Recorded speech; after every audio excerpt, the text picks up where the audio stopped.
I was his DCM in Guatemala from 2009 to 2011. And then I went from Guatemala to work in our Bureau for International Narcotics and Law Enforcement. And what I learned in Guatemala is it's the institutions that matter. And it's always been the institutions that have not been funded sufficiently in Guatemala. If you have institutions, as we do in the United States and other countries, if you have institutions that are strong and are independent and are accountable to its citizens, then it doesn't matter who the president is. It doesn't matter who the ministers are. The civil service, the federal service, by and large is going to make sure that the practices continue that have always continued to protect those institutions and make them function. And we're not there yet in Guatemala. We're not there yet in Central America, but we're moving in the right direction. And I think it's important to stay positive on these things. You know, ministers are going to come and go, presidents are going to come and go, but the institutions are always going to stay there. And so I think it's important that we focus on the real work that needs to be done, which is making sure that you're hiring the right people, you're recruiting the right people, you're hiring the right people, you're giving them the right training, you're building institutions that are going to stay strong, and I hope in the end, attract foreign investment and domestic investment. I start saying that corrupt people is powerful. Corrupt people is rich, and they are becoming richer and richer. They have a lot of resources. And I'm looking here at one expert in the issue, Roberto de Michele. You have written many articles about how they are having the best party of their lives. So when a public prosecutor office, a general attorney, an UN commissioner comes in and shut down the lights and turn off the music of that hell of a party, of course they are going to resist. And of course they are going to try to use all the resources, which are many, many resources. Even a captured state, as Guatemala have sometimes looked like. You mentioned, Mr. Ambassador, 2004, but let's think 1978, 1993, when the self-coup d'etat, in 93. So they are powerful, and of course, they are going to use all the resources, economic, of a politic nature, and all expressions of power to stop that and reverse the thing. Comisionado Velázquez said that the original sin of the Guatemalan democracy was funding a political party's campaign during election years, which is one of the main channels to get into powerful institutions.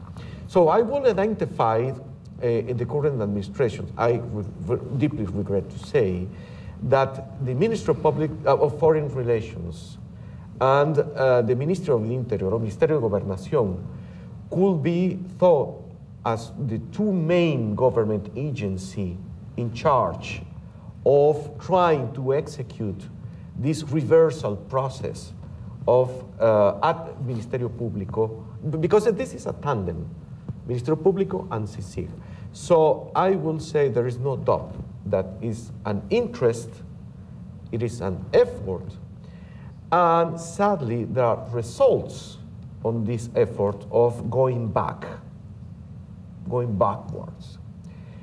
One example is, I'm not an expert, and I really don't understand the dynamics of US policy here in Washington, D.C. But for me, it's very difficult to understand. Don't feel alone. Yeah, maybe. How come a committee in the Senate or the US Congress is discussing things about CICIG? And how come, it is my better understanding, that there is a temporary hold in US financing for CICIG, and they are thinking about the decision if this hold is going to be permanent or not. So this effort to going backwards in Guatemala is so strong, so powerful. They are dictating the agenda of some members of the US Congress and the US Senate. For me, that is difficult to understand and believe, but it's happening. So my answer is, it's going on. I just want to stay with this for just a minute, because I think the US, as I understand it, the US government, one of the things that it did was invest a significant amount in professionalizing the national police. and strengthening its capability to go after illegal armed groups, the SEACs, and has relatively been successful in helping to demobilize some of those groups. And let me put this in a hypothetical way. If in fact it turns out that the removal of top officials in the police and their replacement with people who don't have that kind of training, is it possible that that's going to result in an increase in the capability of those illegal armed groups again and their effort to take over local government? And that, I assume, would be a great concern to the United States.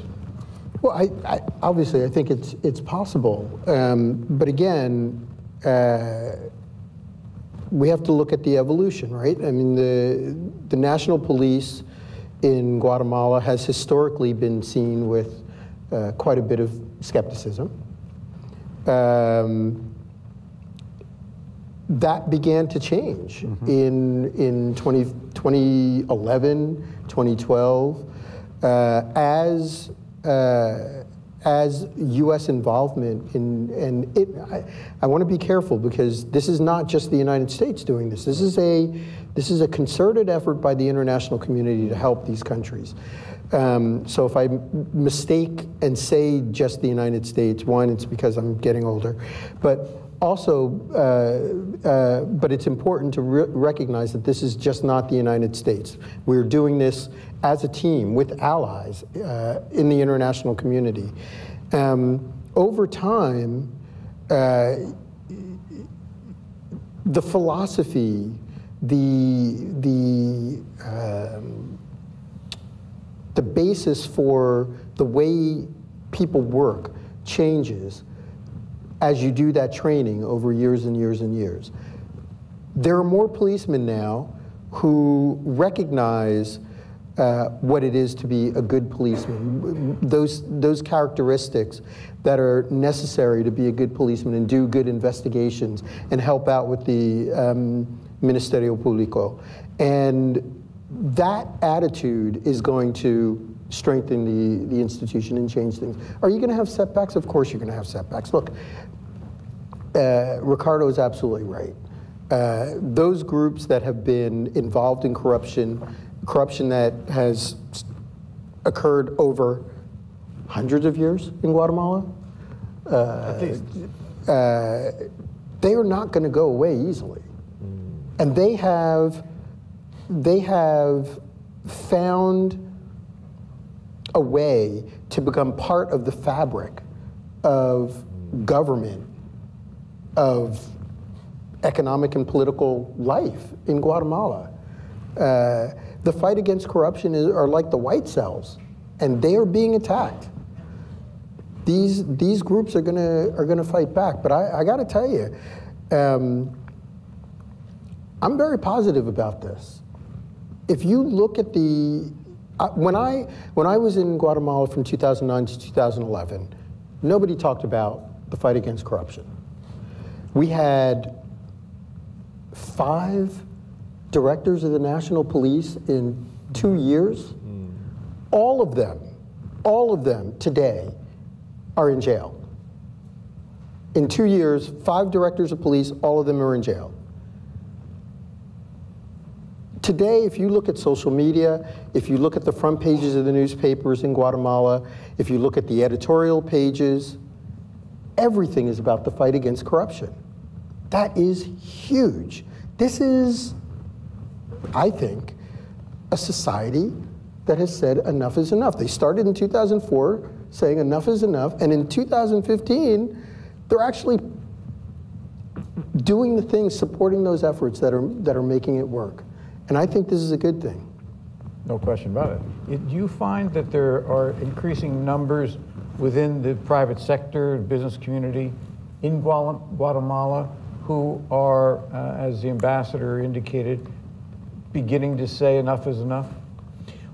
Of course, absolutely, absolutely. Our study is a typical economist exercise, playing with numbers, but we started from one very important statement, that we don't question the ethical standpoint the starting point.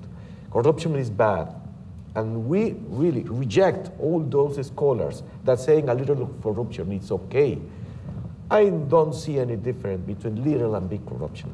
It's the same. And it's a cancer, and it's going to disseminate very quickly. So it's a matter of ethics. It's a matter of conscience. And within the Guatemalan private sector, there are very, very respectable and very good leaders among them. They are saying, even they are accepting that they were part of it. There is a huge case that Ministerio Público and CICIG put to trial, which is construction and corruption. And it's a case of big companies, construction companies, that illegally finance the campaign, the political campaign of Presidente Pérez Molina, and there is some doubts about also the campaign financing of Presidente Jimmy Morales. And they were investigated, they were arrested, they were put to trial, and a group of them publicly to the judge said, look, when it is election year, before this, if you want to be part of the corruption business, you must be corrupt. There is no other way. If you are not corrupt, you are out of business. So I publicly accept that I paid that money, and I accept I did wrong. And I please accept the sentence and the punishment according to the law. They were sentences with short sentence because they accepted their guilt. So that is a good example of how things are changing. Among them, one president of CACIF,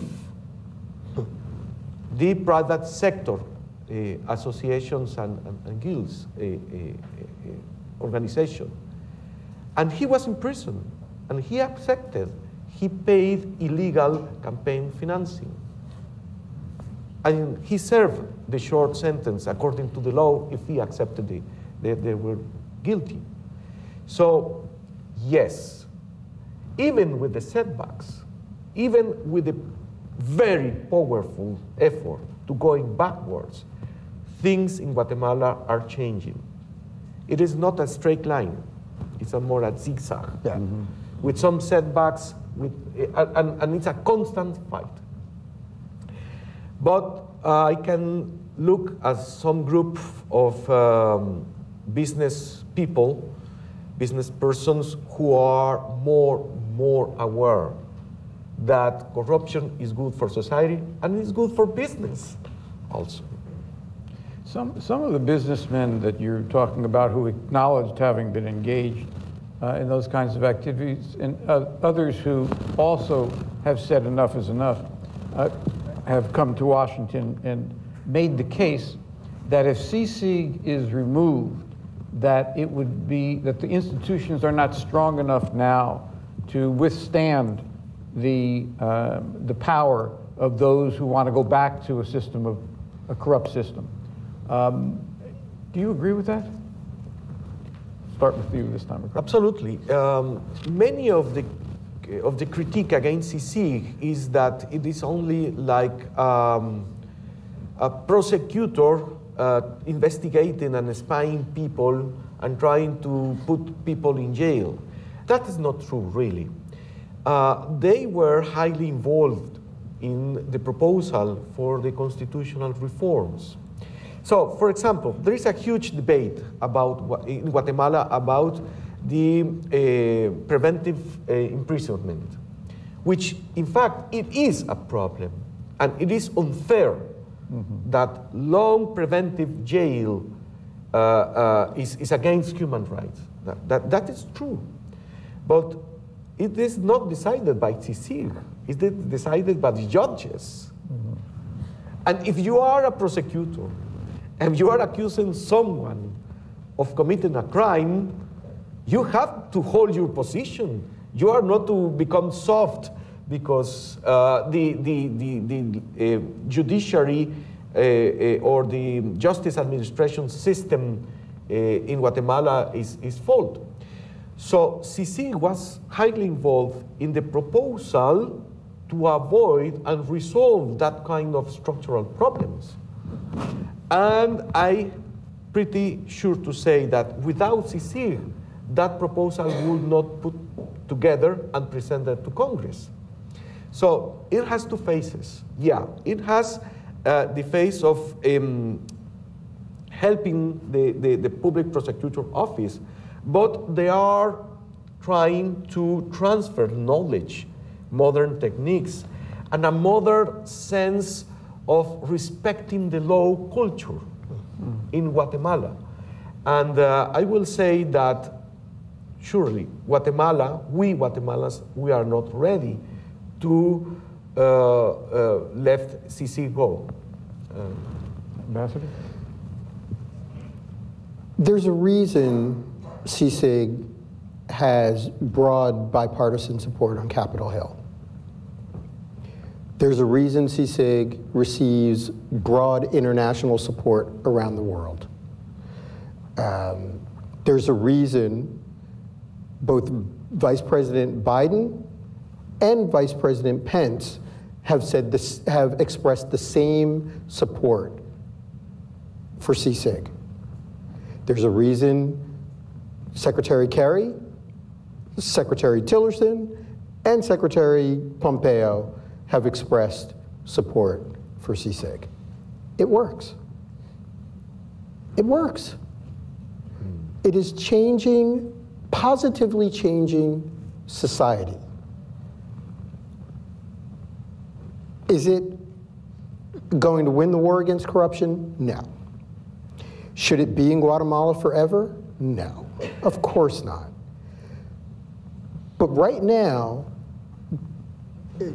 all you have to do is look at the Guatemala that existed in 1978, in 1993, in 2004, in 2009 when I got there, and the Guatemala that exists post-2015.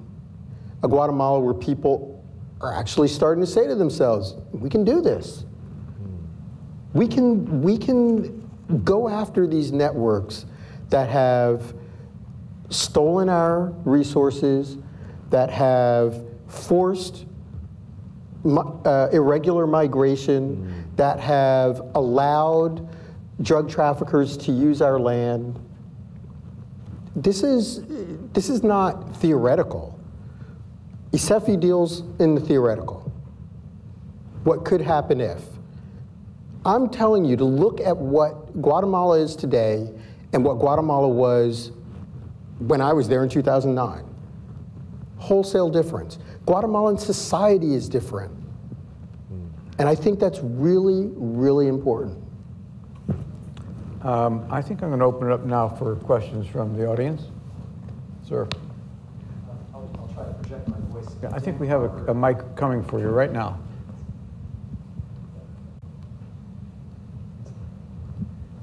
Just to put my question in context, I'm Dan Crocker with the American Foreign Service Association, still active foreign service with the Commerce Department. And I've served in Latin America for the last 15 years. Ambassador, you mentioned a couple of secondary consequences as a result of the lack of economic growth and an adverse investment climate in Guatemala. Those are issues that the Trump administration is extremely sensitive to. Illegal migration flows, narco trafficking, general instability leading to a lack of economic security, which contributes to a lack of national security. It's part of their plan. Let's stipulate, because you've spent your career doing this, that the US government has an active and constructive role to play on the ground in embassies and consulates in the region. Do you think we're making any headway? And I'd be interested in both of your opinions, Ricardo and you, Ambassador, in helping the Trump administration understanding the constructive role that a foreign service plays with AID programs, Foreign Service, State Department, and Commerce Department staffing on the ground? And do you think, Ricardo, that in fact, the U.S. government is playing a very active and constructive role there? Thank you. So I would say on the first part of your question, I wouldn't isolate the Trump administration on this.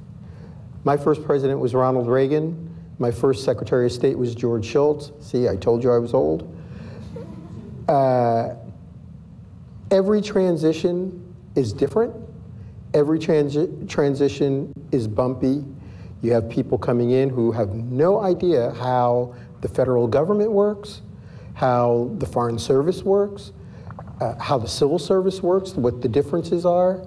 And there is always a period of getting accustomed to how the ship of state functions. You know, the federal government is like an aircraft carrier, steaming through the ocean, and the new captain comes on board and says, I want to go that way.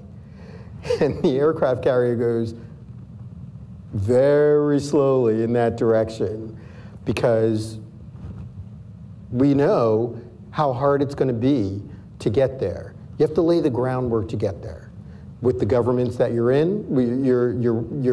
working with on the ground, with your other agencies in the interagency process, and then with other countries that may not want you to go in that direction. Every administration that I've been involved in, 32 years in the Foreign Service, every administration has gone through that period. Sometimes it's been shorter, sometimes it's been longer, but it always happens.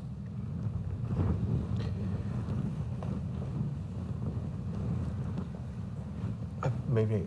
Yeah, go ahead. Because, very, very quickly. The Guatemalan current situation is quite complex because you cannot draw it simply as a cartoon with two colors.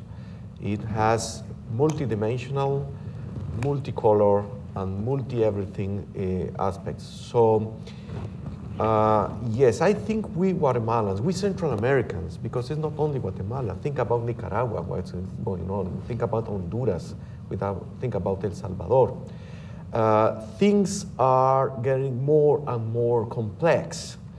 So, for example, in immigration or trade relations or other illicit and crime activities like narco trafficking, the U.S. government should keep on its efforts to better understand the roots of these complex things that are going on, and to avoid taking measures that are only addressing to the final and most visible effects, not regarding the roots of it.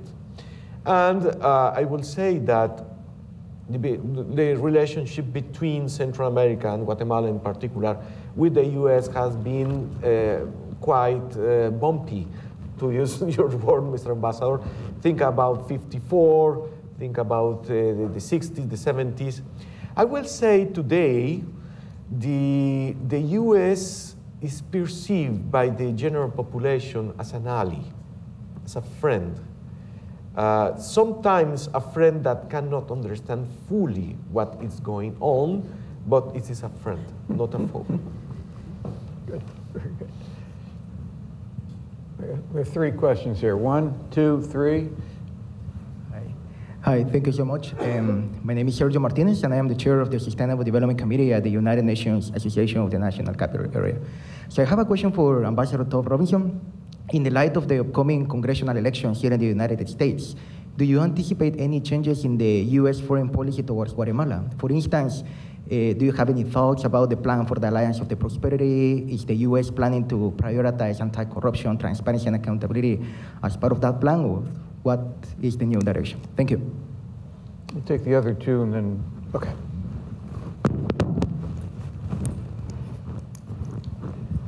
I wanted to thank you for the message that we need the rule of law efforts in Guatemala because speaking for Walmart, I'm Welby Lyman with Walmart, we need more and better efforts in that regard. It is the critical element that business needs as well. I want to put this conversation then in context, since we're talking about the economic development connection, to Douglas North, who has sort of a three-part institutional theory for economic growth, that you need formal rules, informal norms, and enforcement. So most of the discussion in Guatemala is about getting the enforcement right after a long time of not getting the enforcement right. What is being done, and is it being done well, to get the formal rules and the informal norms right? And the reason I mention that is because we think the devil's in the details here, and that although this is the critical thing you must do for economic growth, a lot of the details are really messy, and as a result, there is real occasional harm to economic activity. I'll use an example. One of the most senior people in the rule of law efforts in the in Guatemala once told us, "Can I give you some unsolicited advice? I wouldn't do business with any Guatemalan suppliers." That's terrible economic policy, not that person's job to know economic policy, but rather other rule of law. But our view is that critical Douglas North aspect of informal norms requires the carrot to go with the stick. The United States often comes in the IP world. We saw the United States come in and try to get Latin America to build IP institutions by massive enforcement alone, and it just doesn't work. You need the carrot too. You need to get people to see the benefit. And we view our supply chain as one of the most critical carrots in getting people to have that informal conversion into a culture of rule of law. So, just behind you. Hi, Lizardo Bolaños, economist. I'm from Guatemala. I have my doubts regarding the empirical analysis, but we can leave that aside for later. My concern would be, shouldn't we thinking also about a second stage here?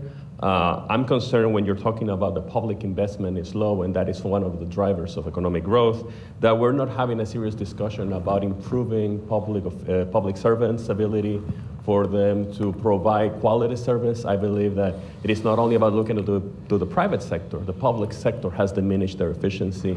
And having friends and family members in the public sector, I'm not confident that they're not experiencing fear of getting involved with following rules that make no sense, and that in the presence of recent reforms have not improved the environment of Guatemalan public sector. And I believe that is the leg that has not been introduced and can generate further problems because people are not necessarily happy.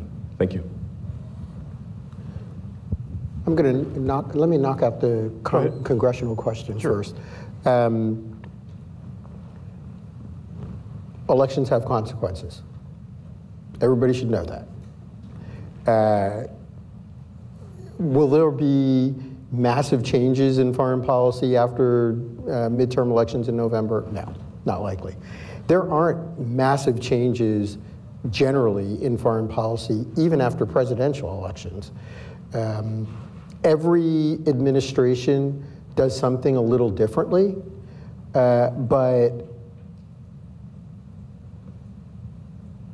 the federal government works in such a way that you have to project out what you're going to be doing, regardless of who the administration is. So generally, most programs, most projects continue at least until their end date. And then they start thinking about, in AID, for instance, the next 5 years, something like that. So there won't be, I don't anticipate massive changes in foreign policy after either after the midterms or really after the presidential elections afterwards. Before you go, as a commentator, I'm going to take exception to that in the following way, that you've had two budget proposals from the new administration. Both of those budget proposals propose somewhere between a 30% and a 40% reduction in USAID and in the State Department.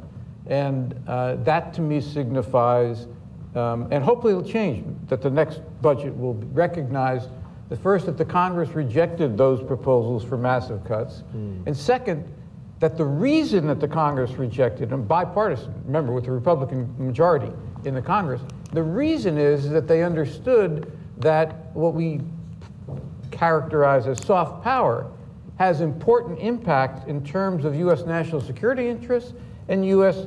economic interests in the regions where we work, and that therefore those proposals were contrary to what the Congress thought, and what some of us also agree, are international interests. So that's my only. Yeah, and you're absolutely right. Look, you can't do the country's business without people. Yeah, exactly. And but I would also say, you know, we've had other administrations that have cut the numbers and Sure. cut the funding as well. So it's not 30 to 40%. No, but it's not. You know, again, it's not. I want to guard against this idea that it's one administration over another, because it's not. And you know, this is something that that we have to figure out the best way to adapt with the resources we have. No argument. But you're right. You can't do what we need to do without people. You can't do what we need to do without resources. Right. And perhaps the most important thing, you can't do what we need to do without training. The world is getting more complex every minute, and the United States should want diplomats that can quickly understand that and figure things out. I think we've done a pretty good job of that, certainly over the course of my time at the State Department. We have some extraordinary diplomats around the world, and maybe one of the silver linings of the whole WikiLeaks thing is that people got to see how extraordinary the United States diplomats are around the world. The depth of our contacts, the breadth of our relationships, that doesn't happen overnight. And it doesn't happen without resources, and you can't do it by a drone. Right. Agreed. Ricardo? I like your approach of 3 blocks: the formal rules, informal rules, and enforcement. Guatemala, and I will say the whole Central America has tried to advance in the 3 blocks, with differences among countries and differences and the diversity of results. Talking about Guatemala, there have been huge steps in formal rules, but there are still some debate. For example, on last Friday, the Constitutional Court admitted and ruled a temporary suspension for the regulation of the tax administration access for bank information. And this was because company, an importer of chicken, is being investigated by the tax administration and is getting, we say, big animal steps behind him. So that will be an example of the formal rules. Same as El Salvador, Costa Rica has a serious problem with formal rules, I will say. The role of the constitutional courts and tribunals, it should be a question of more deep analysis. There is a huge challenge in enforcement, because like the transit law, I really think that the Guatemalan transit law is not a bad one. It's fairly okay. But if you see the streets, the transit is not good at all. So there is a serious problem of enforcement. Tax legislation is a problem. which leads me to the middle point, the informal rules. And yeah, that is a very interesting and challenging issue because it has to do with legitimacy. And think about the informal sector in the Guatemalan or in the Salvadorian or Honduran economy. Why people are in the informal sector? Many, because they are so poor that don't have enough income to be treated like formal economic agents. But many because of distrust of the government and the authorities. And that is a very important rule, informal trust. And we can go forward for it. And for your question, I will say that enforcement in Central America has many phases. And one very concerning phase is public service, the public servants. And there is no question about the need of improving. Remember that I talk about the execution, the budget execution problems related with institutional capability. And most of that institutional capability is the public servants, where they are not trained enough, they are not protected because their contracts are for professional services and not with all the rights, and the problem of workers' union that some in Central America have been deformed in other things that is not a normal, necessary, and healthy workers' union organization. So, for example, the public procurement reforms that were approved in 2015 and 2016 in Guatemala, in my opinion, are the correct format rules. For example, the law introduced the inverse electronic auction for public procurement, but people at the public service just don't like to make new things. They are afraid, or simply it's too complex to learn it, or maybe they are in the corruption, and because it is a more transparent way to do things, they rejected it. There are very complex combination of factors. So you are right.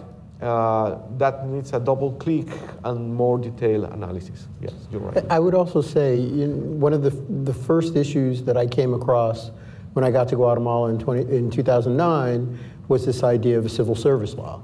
And everybody said, oh, we've got this great civil service law sitting in Congress. Yeah, exactly. And when I left in 2017, guess where that civil service law was? Sitting in Congress. And it's still sitting there. Right. There are reasons for that, right, yeah. Obviously. Because once you have a trained civil service, a huge mechanism for corruption goes out the window. And I would argue that much of the corruption that has been allowed to exist over the years, corruption and impunity that has been allowed to exist over the years, comes from the fact that there's no accountability. If you've only got a contract for every year or every 2 years, you're going to go in, take whatever you can, and then you're out. Right. So, the last question here. Last two questions. Right, one in front and one right behind him. And while you're doing that, I just should add, recall what Michael Matera said at the outset, that what we're trying to do in the project that we have at CSIS is to bring some of the experience from Chile and Uruguay, particularly on civil service reform, into Central American Northern Triangle countries, and not merely what they did, but how they did it. And that goes back to building a political coalition, civil society, private sector, that recognizes that fundamentally the economy benefits when you have an effective civil service, one where they do have rules about how they have to operate and how they can be held accountable. Yep. Thank you very much, Mark. Mike Jages from George Mason University Peace and Stability Ops Program. I'd like to ask two related questions, the short-term threat to CSIG and the longer-term threat. The threat that you mentioned, the hold by Senator Rubio on U.S. funding for CSIG, could you give us any sense for how that can be addressed? The second long-term threat to me is that the mandate is only 2 years, and the institutional reform problem and challenge is multi-year. When Morales came into office, he extended the mandate for an additional 2 years. What's the status of that, and what would happen if he were to say, look, since you're investigating me, you're no longer needed? The reform that you mentioned is really critical, the constitutional reform on the process for naming judges and the Attorney General. That will require years, so how can we deal with that? Right behind you. Thanks, Mark. Maureen Taft-Morales, Congressional Research Service, and it's related to your question. There's long been broad bipartisan support of CSIG in Congress, as you mentioned. The government of Guatemala and others are lobbying to curtail CSIG funding, and so I'm wondering why you think that that bipartisan support is faltering right now, resulting in things like the hold. So that's question one. And then the other is regarding the hold. Ambassador Merton said in a hearing that their State Department found no evidence of collusion between CSIG and any Russian elements in the Bitkov case, which was the allegation that led to the hold. So I'm wondering where conversations stand between the administration and those findings and Congress regarding the status of the hold on that money for CSIG. Take those two together?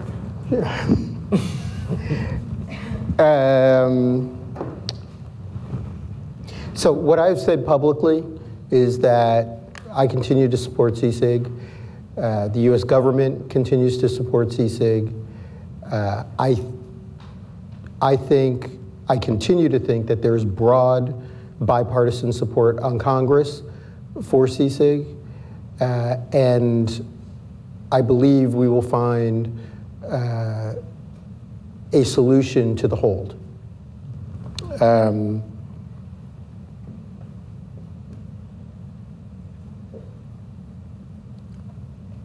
Ambassador Merton was exactly right. There was no collusion. But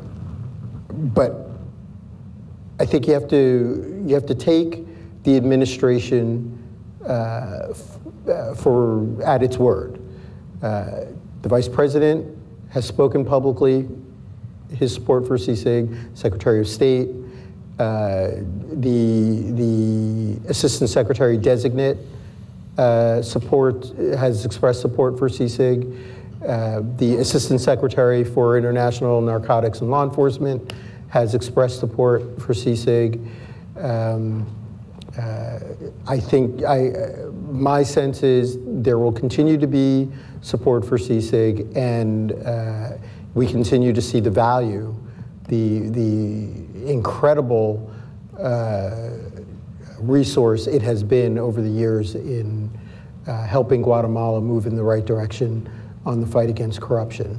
So that's thing number one. On the mandate, you have to remember that this is a treaty between Guatemala and the United Nations. So if they wanted to change the mandate, it would have to happen in a negotiation between Guatemala and the United Nations.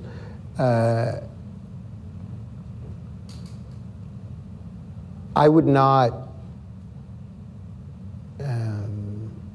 lightly reopen the mandate. And I think I'll just leave it at that. Just briefly, there is a serious danger in those talks here at the Senate and the Congress.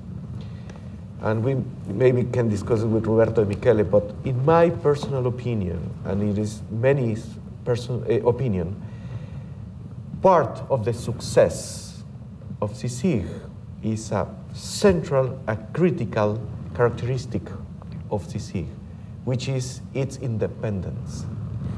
It is a real,